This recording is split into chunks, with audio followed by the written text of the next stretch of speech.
So the 152 spoilers are here, and there is, believe it or not, another major character death in this chapter. And I know it's been a meme at this point with all of the deaths that Gege has been pulling, but it really do be like that. And we lost another character, and I think you know who it is at this point. But let's get into it. So Maki tried to kill her mother. So I think the last time we saw Maki's mom was when Maki was going to the armory, and they kind of had like an exchange of words there, and basically it came down to like Maki's mom telling her not to go. And after Maki was basically like, you know, I'm gonna do whatever I want, Maki's mom then said, for once, make me glad that I gave birth to you, Maki. So the mom didn't at first, I guess, seem as egregious as the other Zenin clan members, just conflicted, and also her being a female member of the clan, you know, doesn't help at all anyway. But as for Maki trying to kill her, I'm assuming because, you know, the mom tried to kill her first, which is kind of weird because I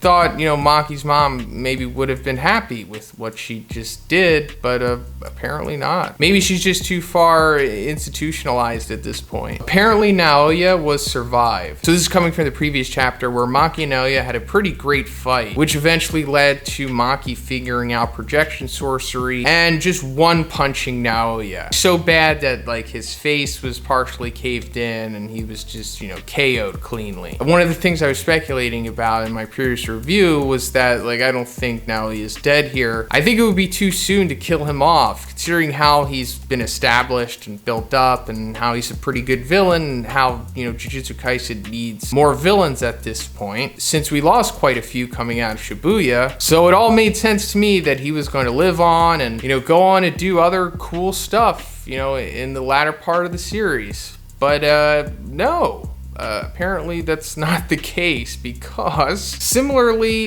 Maki's mother also survived and killed Naoya. So Naoya's dead, apparently killed by Maki's mother. Now, before I go any further, let me just also say that King Jinwoo on Twitter said that the leaks have been labeled as unconfirmed all of a sudden. So I'm not sure if that is in reference to all of the leaks or just some of the leaks that have been going around, because one of the tweets that King Jinwoo posted was Maki kills her mother, and then he retweeted that with the whole unconfirmed thing. So not really sure at this point, but considering that everybody seems to have the same information here, I'm assuming that this is true, and Naoya is unfortunately being killed in this chapter. And that kind of sucks because, like I said, Naoya, great villain, much needed in the series right now, and it just seemed like there was so much more potential for him, right? And I think we have a reasoning as to why things are happening the way that they are with the story and how Gege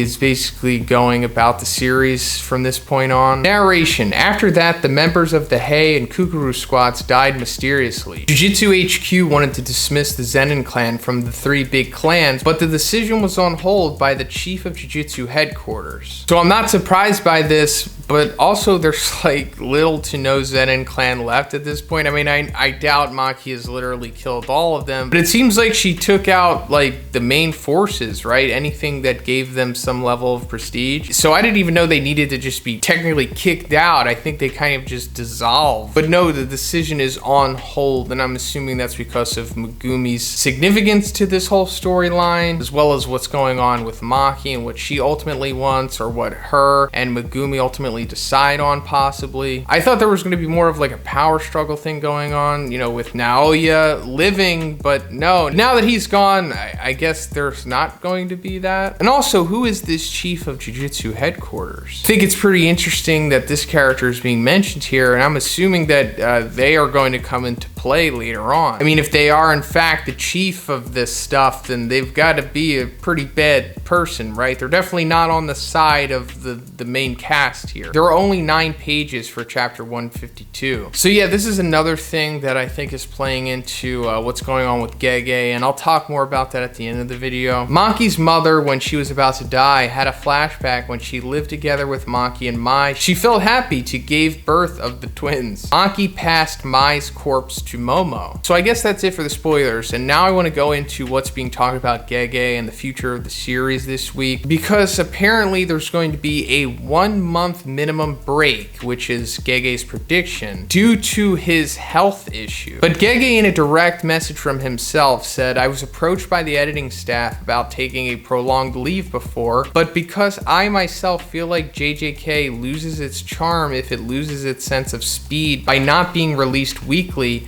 and because I wanted to finish it quickly, I had deferred the decision. However, by taking short pauses, I couldn't catch up compared to other authors. And if it goes on like this situation wouldn't be resolved. So I decided to pick the editing department up on their proposal.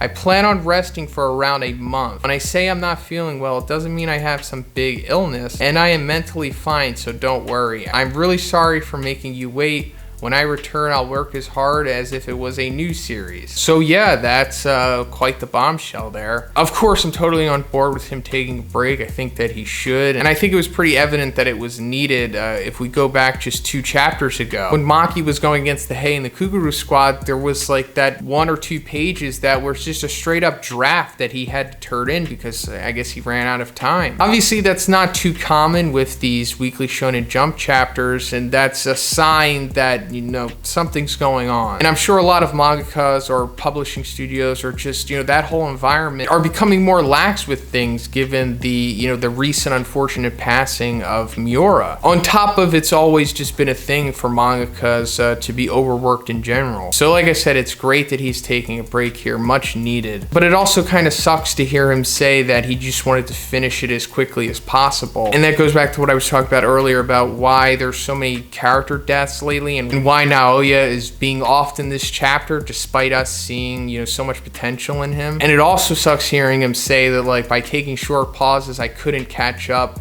compared to the other authors. This is inescapable, you know, depending on what environment you're in, there's always going to be like this comparison to be made. And a lot of the time you kind of want to hold yourself to the highest degree or the highest standard. And being a YouTuber, I could definitely relate to this. But there's a time to grind and there's a time to prioritize your health so you can continue to grind. And that's kind of what Gege needs to do right now. Now, a month is, you know, obviously a lot. We're going to be missing like around 4, maybe even 5 chapters. He said that he's estimating a month, so, you know, it could be a month or it could even be 3 weeks. It could also be like 6 weeks or something. Whatever it is, it's fine. You know, let him get his rest and come back reinvigorated and maybe not be so focused on trying to finish it as fast as he can. But yeah, that's pretty much it for this one. Let me know what you guys think about Naoya's untimely passing in the comments. What do you think about Gege taking his much needed break? Let me know. And if you liked the video, please give it a like.